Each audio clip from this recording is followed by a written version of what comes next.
जी, कैसे हैं आप सब? बहुत अच्छे। और आज आप और ज्यादा अच्छे होने वाले हो।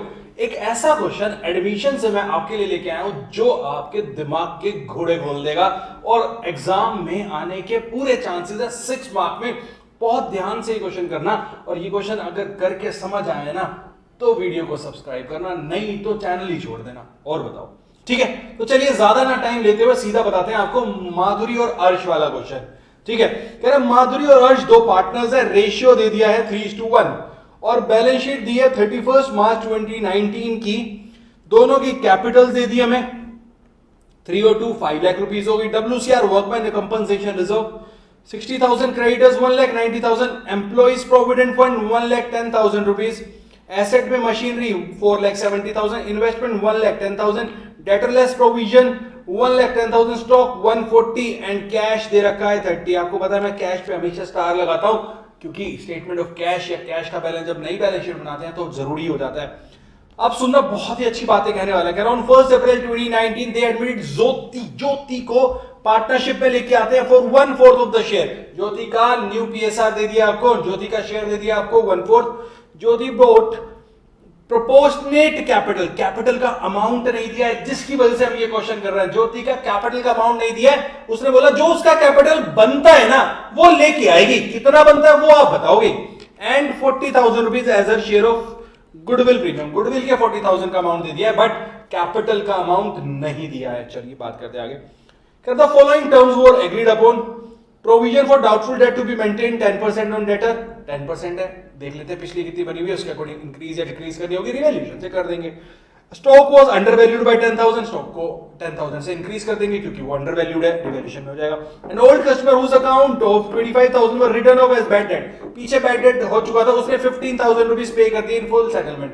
तो बेटा bank account debit to bad debt recovered account, और रिवैल्यूएशन में क्या होगा? Bad debt recovered to revaluation.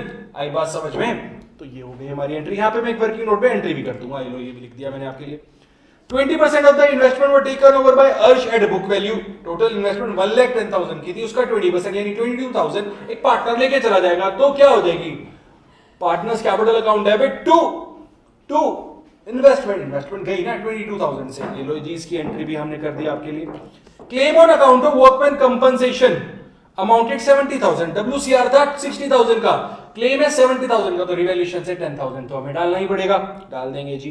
Creditors included a sum of rupees 20,000 which was not likely to be claimed. Creditors कम हो रहे हैं, कितने से? 27,000 से। रिवैल्यूएशन अकाउंट बनाना है, पार्टनर कैपिटल अकाउंट बनाना है एंड बैलेंस शीट बनानी है न्यू फर्म की। पर कैपिटल अकाउंट आपका इस क्वेश्चन का स्टार है, बहुत अच्छे से समझेंगे। पहले रिवैल्यूएशन अकाउंट बनाते हैं ज्यादा देर ना करते हुए। बेटा उसने बोला स्टॉक 10,000 से अंडर वैल्यू था, स्टॉक को इंक्रीज कर देते हैं 10,000। चलो जी, हो गया। बाय बैड डेट रिकवर्ड मैंने अभी आपको बताया, लो मैं इसकी जनरल एंट्री वर्किंग नोट में कर भी दूंगा। बैड डेट अकाउंट नहीं, bad debt recovered account. Bad debt recovered account कितने से? 15,000 से। और क्रेडिटर्स मेरे 27,000 से राइज नहीं होंगे, इसका मतलब 27,000 भी मेरी बेनिफिट हो गया। साथ में मुझे प्रोविजन बनानी थी फॉर डाउटफुल डेट। प्रोविजन बनी कितनी की हुई है बेटा? 10,000 की बनी हुई है। डेटर्स है मेरे 120 के और 10% बनानी है, यानी 12,000 बननी चाहिए थी, 10,000 की बनी हुई है। 2,000 से प्रोविजन को इंक्रीज कर देंगे 2,000। और साथ में WCC का जो क्लेम आया था वो भी मेरा 10,000 से बढ़ रहा है क्योंकि WCR 60,000 था, क्लेम 70,000 था, रिवैल्यूएशन में चला जाएगा हमारा। क्या मैं यहाँ पे ना दोनों के लिए आपको लिख देता हूँ वर्किंग नोट। इनकी वर्किंग नोट में ना मैं जनरल एंट्री कर देता हूँ आपके लिए, क्योंकि उसने जनरल एंट्री तो मांगी नहीं है। तो बेटा मेरा यहाँ क्या बन जाएगा? गेन आ जाएगा, गेन ट्रांसफर टू एम्स कैपिटल अकाउंट एंड एज कैपिटल अकाउंट। कितना है वो भी कैलकुलेट कर लेते हैं। इधर आ रहा है मेरा 25 और 27 52,000, इधर 52,000 less 12,000 that is 40,000 in the ratio 3:1 यानी 30,000 एंड 10,000 40,000 हो गया। बट बेटा मैं पहले सबसे पहले आपके लिए वर्किंग नोट में जाके जनरल एंट्री कर देता हूं, ठीक है। फर्स्ट सबसे पहले bank account debit to bad debt recovered account. कितने से बेटा? 15,000 से। और सेकंड इसी की एंट्री हो जाएगी bad debt recovered account, bad debt debit to revaluation account. कितने से बेटा? 15,000 से, ठीक है जी। सेकंड, मैं आपको WCR की भी एंट्री कर देता हूं, तो WCR account debit, revaluation account debit to WCC, ठीक है बेटा। कितना बेटा? 60,000, 10,000 एंड 70,000।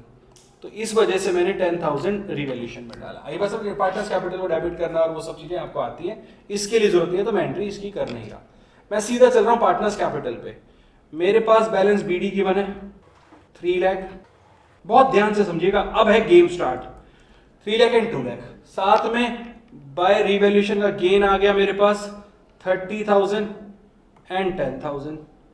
और टू इन्वेस्टमेंट भी अर्श लेके जा रहा था, मैंने अभी उसके लिए भी एंट्री की थी, यहां फिर भी कर देता हूं दोबारा से। Arsh capital account debit to investment, 20% थी एट बुक वैल्यू, तो 22,000 से हो रहा है, ठीक है। तो अर्श में 22 भी आ गया हमारे पास, ये ठीक है जी। 22,000, यहां तक कोई प्रॉब्लम नहीं सर? यहां पे कोई प्रॉब्लम नहीं है।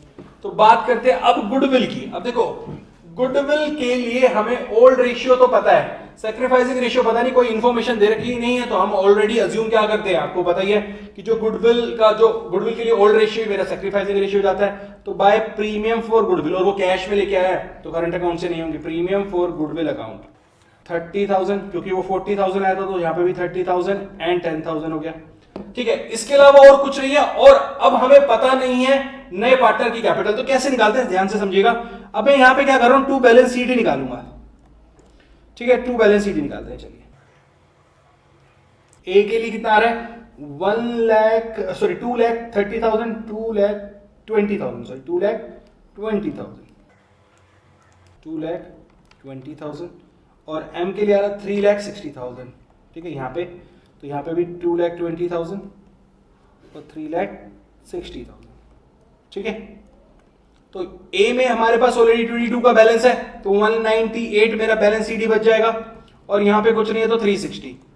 अब देखना ध्यान से, वर्किंग नोट नंबर 4, देखो total capital of M&A after adjustment कितनी है? 3,60,000 प्लस 1,98,000, यस और नो, तो कितनी होगी? 5,58,000 होगी बेटा। बट ये 5,58,000 कितने शेयर के लिए है? सी, ज्योति के पास शेयर है 1/4, तो रिमेनिंग कितना बन जाएगा? 3/4। तो जो ये वाली कैपिटल है ये 3/4 है, तो इसके अकॉर्डिंग हम रिवर्स कैलकुलेशन करके टोटल कैपिटल ऑफ फर्म निकालें, ठीक है। कितनी हो जाएगी? 5,58,000 इनटू में 4/3, दैट इज 7,44,000। तो बेटा 744 फर्म की कैपिटल होनी चाहिए, 2 की हो गई है 558, तो जो रिमेनिंग है वही कैपिटल बच जाएगी। विल बी ज्योतिष कैपिटल, ठीक है। यहां पे आप डिफरेंशियल अमाउंट निकाल सकते हो, ऐसे भी कर सकते हो। डिफरेंशियल अमाउंट कितना आ रहा है? ये आ गया 56 156 और 156 के बाद हो गया 58 और ऐड कर दो, 1,86,000, ठीक है। या फिर आप डायरेक्ट कर सकते हो ज्योति शेयर, और ये और लगा के करते हैं 744 इनटू में 1/4, तो भी 186 ही आएगा। तो ज्योति का जो शेयर आ गया वो 1,86,000 रुपीज आ गया। बस अब कुछ नहीं करना, कैपिटल में जाके काम को खत्म करते हैं।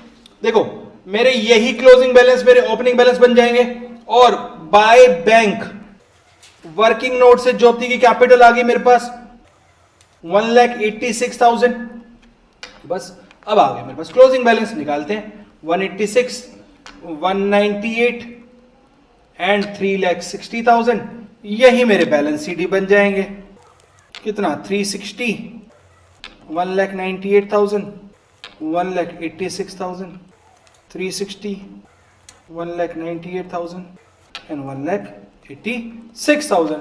यहां तक कोई प्रॉब्लम नहीं है। सीधा बैलेंस शीट पे चलते हैं, आइटम्स को पुट करते हैं और बैलेंस शीट को फाइनलाइज करते हैं, ठीक है। कुछ तो करना नहीं है। मशीनरी में मेरे पास कुछ चेंज था? नहीं था, 4,70,000। इन्वेस्टमेंट में मेरे पास कुछ चेंज था? हाँ जी बिल्कुल था। 110 से 22 चली गई थी, तो 1,10,000 माइनस 22,000, 88,000। डेटर्स 120 माइनस प्रोविजन 12,000, तो 1,08,000 हो जाएंगे मेरे नेट डेटर्स। स्टॉक मेरी हो जाएगी 1,50,000 से, ठीक है। कैपिटल्स के बैलेंस मुझे पता है, माधुरी, अर्श एंड ज्योति 360, 198 एंड 186, टोटल अभी हमने निकाला था 7,44,000। देखो वर्कमैन कंपनसेशन क्लेम की लायबिलिटी तो अभी भी पेंडिंग है 70,000 से, तो लायबिलिटी में आ जाएगा। क्रेडिटर्स मेरे 27,000 से कम हो गए थे, तो 1,63,000 एंड ईपीएफ में कोई चेंज नहीं था 1,10,000, तो बस फिर मेरी बैलेंस शीट मैच हो जाएगी। कैश मेरे को निकालना है वर्किंग नोट से, मैं वो निकाल देता हूं, ठीक है। देखो कैश देखना, मैं यहां पे लिख देता हूं कैश का। बेटा 30,000 मेरा ओपनिंग बैलेंस था, प्लस 1,86,000 रुपीज कैपिटल के ज्योति के आए, 15,000 मेरे बैड डेट रिकवर हुए और 40,000 गुडविल का आया। तो बेटा कितना हो रहा है 120, 216 और 45, 55, 2,71,000, 2,71,000। 110% चेक कर लेना, good balance sheet automatically match होगी। अमाउंट अब निकाल लेते हैं 744 और 70, ये हो जाएगा हमारा 814, 914, 914, 977, 987, 10,87,000 से गुड बैलेंस शीट मैच हो रही है, ठीक है। तो ये था मेरा क्वेश्चन में कोई दिक्कत है तो प्लीज पूछेगा, और ऐसे क्वेश्चन आपको पता ही कितना इंपॉर्टेंट है, तो कीजिए। मिलते हैं आपसे नेक्स्ट क्लास में नए टाइप के नए क्वेश्चन के साथ। Till then enjoy.